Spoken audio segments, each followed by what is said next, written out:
Afghanistan, once a land of resilience and hope, has descended into a nightmare for its women under the Taliban regime. Since returning to power in August 2021, the Taliban have unleashed a relentless campaign to erase women from public life, defying international norms and plunging the country deeper into despair. Their latest decrees, banning women from NGO employment and even forbidding them from praying aloud, have drawn widespread condemnation.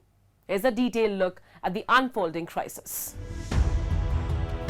The Taliban's latest decree banning women from working in national and international NGOs marks yet another dark chapter in the systematic oppression of women. The order threatens to revoke the licenses of any NGO that employs women, a move that has alarmed humanitarian organizations already struggling to deliver aid in a country on the brink of collapse. This decree is not an isolated act. It comes 2 years after the Taliban banned Afghan women from working in NGOs for allegedly not wearing the Islamic headscarf correctly. Now even stricter controls are being imposed, pushing women further into the shadows. We're deeply alarmed by the recent announcement by the de facto authorities in Afghanistan that they will revoke the licenses of NGOs if they continue to employ Afghan women. This is absolutely the wrong path. NGOs play a vital role in providing critical life-saving assistance to Afghan men, women, girls, and boys. And this measure will directly impact the ability of the population to receive humanitarian aid. We urge the de facto authorities in Afghanistan to reverse this deeply discriminatory decree and all other measures which seek to eradicate women and girls' access to education, work, and public services. No country can progress politically, economically, or socially while excluding half of their population from public life. For the future of Afghanistan, the de facto authorities must change course. The consequences of these policies are devastating. Afghanistan's humanitarian crisis is worsening, with over half the population living in poverty and dependent on aid. NGOs have been a lifeline, especially for women and children, who are the most vulnerable. The United Nations has warned that banning women from NGO roles will cripple relief efforts, as female workers are often essential in reaching marginalized communities. UN High Commissioner for Human Rights Volker Turk expressed deep alarm, stating, "I am deeply alarmed at the recent announcement by the de facto authorities in Afghanistan that non-governmental organizations' licenses will be revoked if they continue to employ Afghan women. This is absolutely the wrong path being taken by the de facto authorities." This is part of a broader pattern of repression. Women are barred from education beyond primary school, excluded from most professions, and prohibited from accessing public spaces such as parks and gyms.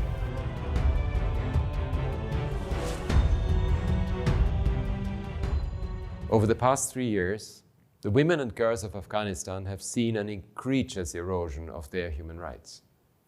National edicts and local initiatives have curtailed their rights to education and decent work and ended their rights to freedom of movement, peaceful assembly, and freedom of expression.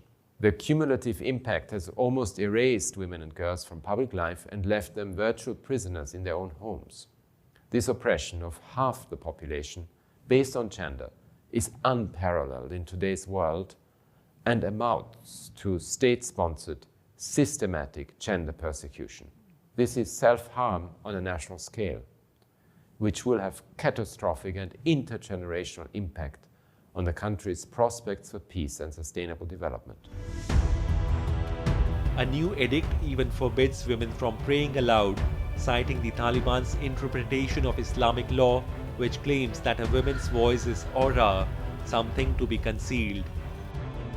Experts warn that this repression is not just a human rights crisis, but also an economic catastrophe. Women represent nearly half of Afghanistan's potential workforce. By excluding them, the Taliban are crippling the nation's recovery and growth. The Taliban's policies are self-destructive. as no country can prosper while sidelining half its population.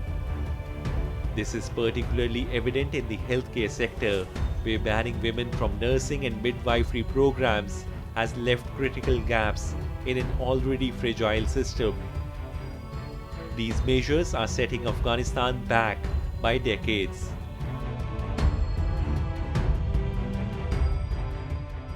If you're removing women from nursing and midwifery especially, who is going to deliver those children? What happens when there is a pregnancy complication? Men aren't allowed to touch women or see women in hospitals. So when there is a complication, who are you going to, call for help? In fact, what's surprising about this is midwifery is a very traditional profession for women in Afghanistan. True, it wasn't formally a profession, but it certainly was a sort of informal profession in the sense that a village would have a midwife and go around.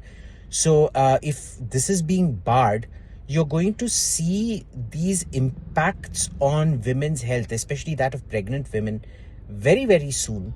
And the issue, of course, is there's not really going to be a backlash because, it's not a country where known for freedom of expression and things like that.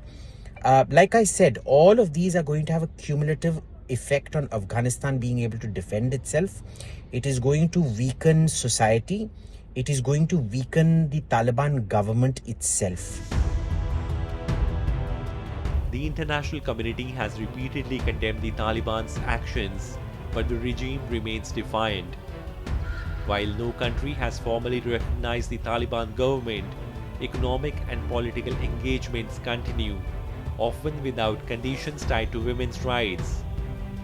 Activists are calling for stricter measures, urging global powers to make any engagement with the Taliban contingent on restoring women's rights. Without such pressure, Afghan women face an increasingly bleak future.